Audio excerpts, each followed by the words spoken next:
Hello and welcome to My Thriving Child Coffee Chat. My name is Maggie and I'm a pediatric occupational therapist. And in these coffee chats, I break down an activity, tip, or trick that will help your child thrive developmentally. And I do this in 10 minutes or less. And sometimes my dog Millie joins as well. So today I'm going to be discussing sorting and matching activities in nature and what kind of different developmental skills are integrated into this activity, so you know kind of when you're working on this with your child other things that you're helping to develop too. So first of all, just sorting and matching in general, if you think about it through the lifespan, when you're young, you're sorting and matching colors, animals, things like that. You're learning those concepts, and then as you get older, you sort and match to organize, maybe in school or in work if you're sorting files, that sort of thing. At home you're sorting the laundry.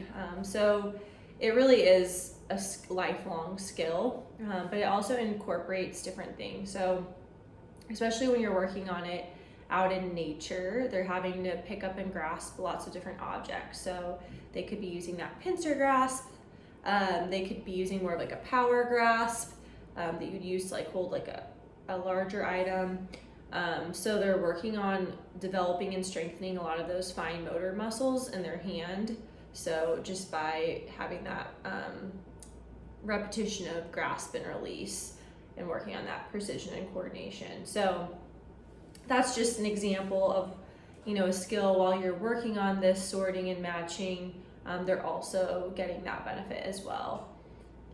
Other skills would be visual perceptual skills. So that makes sense, right? That would be big when you're looking at similarities and differences between objects. So first of all, if they're looking around in their environment, they're having to visually scan their environment. So working on that skill to have an organized scanning pattern, which is super important for all things in life, especially when it comes to things like driving and things like that later on in life. But having a functional visual scanning pattern too for reading and writing and a lot of school readiness skills is important.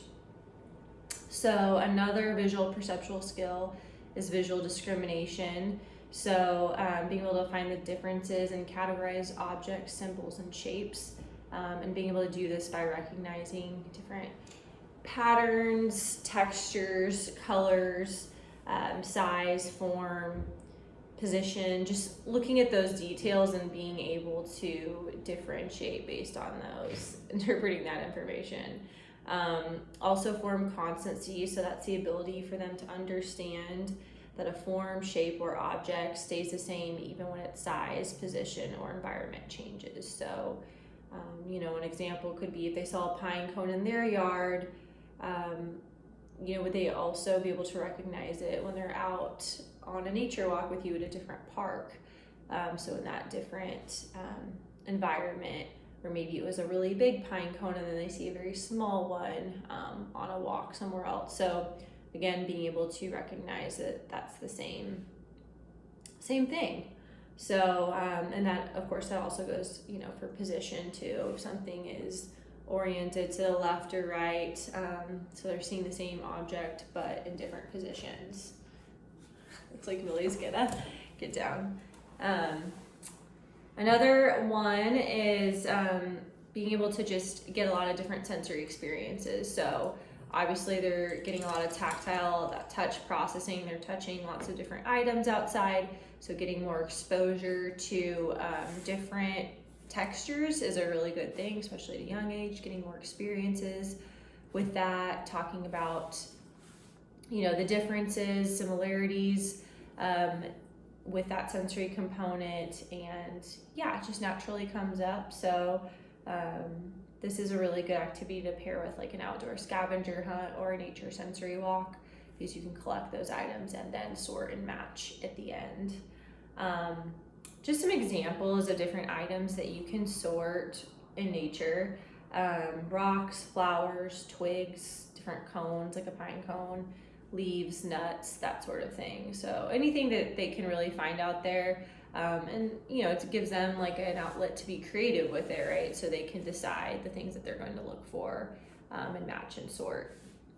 And then of course, ways to sort and match. You can do that by size, so small, medium, and large, color, type.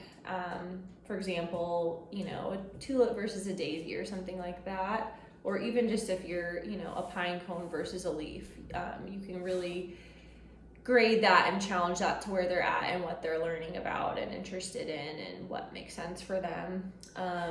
And then texture, like smooth, rough, bumpy, sharp, that sort of thing.